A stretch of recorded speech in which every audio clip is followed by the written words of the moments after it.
bismillaahi raxmaani raxiim waxaan wanaagsan khiyaarta awadayga daawanaysa ku soo dhawaada wararkii caalamka kuwoodii ugu dambeeyay wadaadana kale ka daawataan page-kan waa 23 bisha Afraad 2026 muuqaal wareedkan soo socda waxaad ku maqli doontaan macluumaad ku saabsan xogta saraakiil CIA ah oo lagu dilay dal ay qarsoodi ku joogeen iyo su'aalaha halkaasi ka dhashay haddaba muxuu yahay dalka ay qarsoodi ku joogeen iyo su'aalaha ka dhashay iyo su'aalo kale halkan ayaan kugu faaqidi doonaa Soomaali baa tawad cararaysa fadlan ha cararin oo muuqaalka leega saar oo share garay midda kale waxa iga afeefa hadii aad YouTube iga daawanayso fadlan Soomaali cunsuri ha daawan muuqaalkan iska nabadgeli sababta taas anu leeyahay u sameeyay waxay tahay muuqaalkii ugu dambeeyay waxa daawatay 294 qofood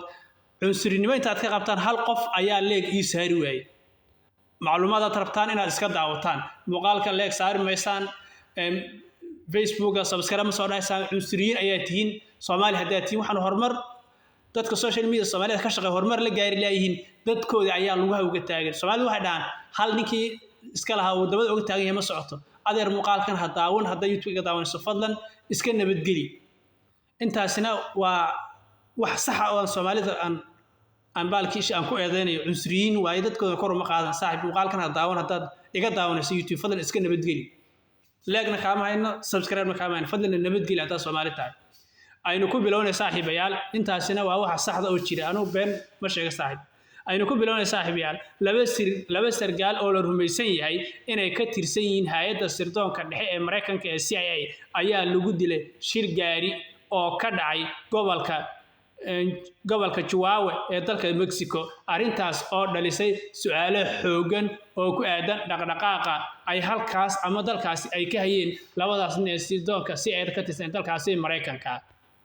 dhanka kale madaxweynaha dalkaasi Mareykanka Laaliya Sham ayaa shir jirayd uu qabtay talaadadii ayuu wax uga hadlay arintan dhacdada isagoo carabka ku dhuftay kuna adkeeyay inay baaritaan rasmi ah lagu sameyn doono waxaana la xusay in sharciga Mexico uu si cad u dhigayo in wakiilada shisheeye aysan fasax ka haysan ama ogolaansho dawladda dhexe ee federaalka ee dalkaasi ka talisa sida uu sheegay ee dalkaasi ka talisa inaysan ka shaqeyn karin halkaas tani waxa ay ka dhigan tahay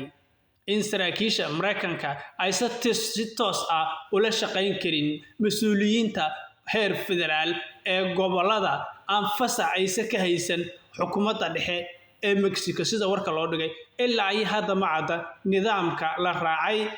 sida ay hawlgalkan ay u soconayaan iyo in kale waa sida warka loo dhigay madaxweynaha ayaa qirtay in ay jiraan warbixin iskhilaafsan oo soo baxaysa oo sheegaysa wixii ka dambeeyay shilka kuwaas oo ku saabsan sababta dhabta ah ee xubnahaasi Mareykanka ay u joogeen Mexico waxa uu amar ku bixiyay xafiiska dhexe ee ilaalinta guud ee baaritaanka dhameystiran oo ka sameeyo si loo ogaado in la jabiyo dastuurka sharciga amniga qaranka iyo in la xaqiijiyo in maamulka gobolka Chihuahua ay dhameystiraan xog sax ah ay keenaan waa sida warka loo dhigay saaxiibayaal xiisada u dhaxaysa labada dal waa Mexico iyo America ayaa cirka isku sii shareetay sanadkii la soo dhaafay iyada oo laga cabsi qabo in Mareykanku uu isku dayo inuu talaabo military oo dhulka oo ka qaado dalkaasi gudaha ugu galo taasna waxay Mexico tilmaantay xadgudub madax banaani oo loo geystay dalkeeda aysan ogolaaneyn tan iyo markaas wixii ka dambeeyay aqalka cad ayaa wuxuu u muuqday muddaxileedkii labaad ee madaxweyne Donald J. Trump inuu dhowr jeer ugu hanjabay inuu qaadi doono talaabo military oo uu ku tirtirayo kooxaha ganacsatada ayuu sheegay ee daroogada iyo shabakada dambiyada halkaas uu ka sheegay hase yeeshee ninka lagu magacaabo Laaliya Sham oo madaxweynaha ayaa si cad u diiday talaabo kasta oo noocaas ah isaga oo ku sifeeyay khad cas oo marnaba aan la dhaafi karin buu sheegay marka loo eego wiiri xiriirka labada wadan u dhaxeeya waxyaalaha dambe saaxiib ka soo cusbana muuqaalada kale ayaad ku daawanaysaa fadlan muuqaalka leega saar oo share garay hadaad YouTube iga daawanayso Soomaali aad tahayna oo kuwa cunsuriyiinta weeyaan muuqaalka ay daawanin nabaday